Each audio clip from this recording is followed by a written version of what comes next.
दोस्तों, आज के भौतिक घटना के एपिसोड में हम एक ऐसे ट्रक ड्राइवर की आप बीती सुनेंगे जिसके साथ NH-66 में दिल दहला देने वाली घटनाएं घटी थी।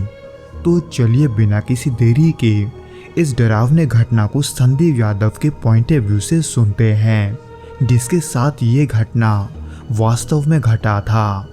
लेकिन दोस्तों, इससे पहले कि हम इस वीडियो में आगे बढ़ें, आप प्लीज़ इस चैनल को सब्सक्राइब करके इसे अपने दोस्तों के साथ शेयर ज़रूर करना, क्योंकि हम ऐसे वीडियोस हर शाम 6 बजे आपके लिए लाते रहते हैं।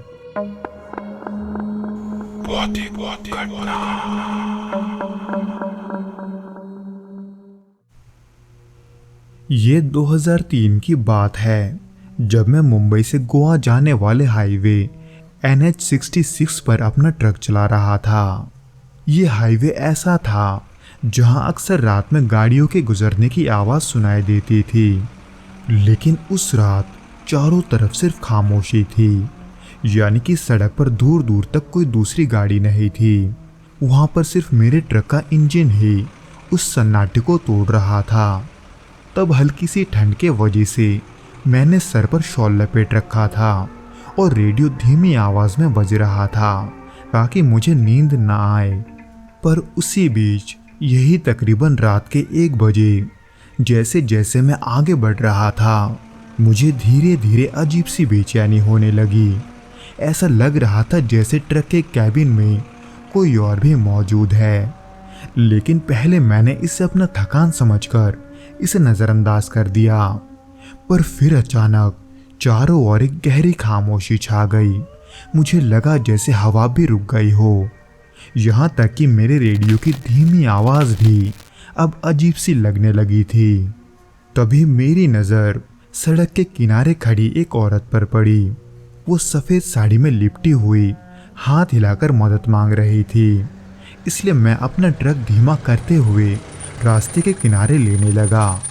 लेकिन जैसे ही मैं उस औरत के पास गया, वैसे ही मेरी दिल की धड़कनें तेज़ हो गई। लेकिन क्यों, तब ये मुझे नहीं पता था। मुझे बस एक अजीब सा डर महसूस हो रहा था। पर जैसे ही मेरी नज़र उसके पैरों पर पड़ी, वैसे ही मुझे अपने घबराहट का कारण पता चल गया, क्योंकि वो औरत जो एकदम मेरे सामने खड़ी थी, उसके दोनों पैर उल्टे थे और वो मुझसे सीधे आंखें मिलाए खड़ी थी, बिना एक भी बार पलक झपकाए। जिसे देखकर उस वक्त मुझे ऐसा लग रहा था कि जैसे किसी ने मेरे सीने पर भारी पत्थर रख दिया हो, क्योंकि उस वक्त मुझे सांस लेने में तकलीफ हो रही थी। कुछ सेकंड्स के लिए तो मैं अपना होश खोकर वहीं रुका हुआ था, पर फिर जैसे ही मुझे झटके से होश आया, वैसे ही तुरंत मैंने गियर बदलकर ट्रक को तेजी से आगे बढ़ा दिया, ये सोचकर कि मैं ऐसा करके उस औरत से अपना पीछा छुड़ा लूँगा। पर ये सब ख़त्म नहीं हुआ था, बल्कि जैसे ही मैंने ट्रक की स्पीड बढ़ाई, वैसे ही मैंने उस औरत को अपने रियरव्यू मिरर में देखा, जो कि दौड़ते हुए मेरे ट्रक के पीछे पीछे आ रही थी। जिसकी डराने वाली बात ये थी कि उसकी रफ्तार इंसानों से कहीं ज़्यादा तेज़ थी, क्योंकि उस समय मैं कम से कम 70-80 के रफ्तार से ट्रक को भगा रहा था। इसीलिए उस औरत को इस तरह से अपना पीछा करता देखकर डर के मारे मेरे दिल की धड़कनें तेज हो रही थी।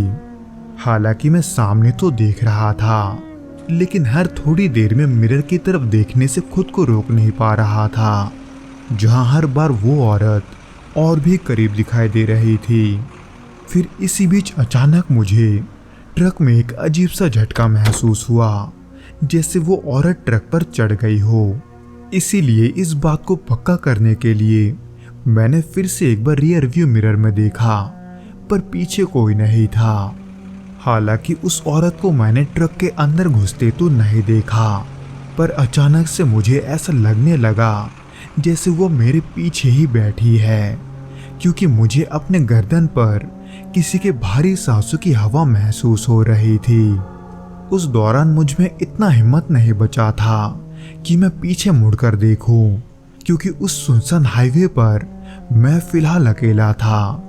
मैं तब इतना डर गया था कि डर के मारे मेरा पूरा शरीर पसीने से तर हो चुका था और डर से मैं बुरी तरह से कांप रहा था। पर हिम्मत न हारकर मैंने भगवान का नाम लिया और ट्रक को जितना हो सके उतना तेज चलाने लगा। कुछ देर के बाद मुझे सामने एक ढाबा दिखाई दिया, जिसकी रोशनी मुझे किसी चमत्कार से कम नहीं लगी।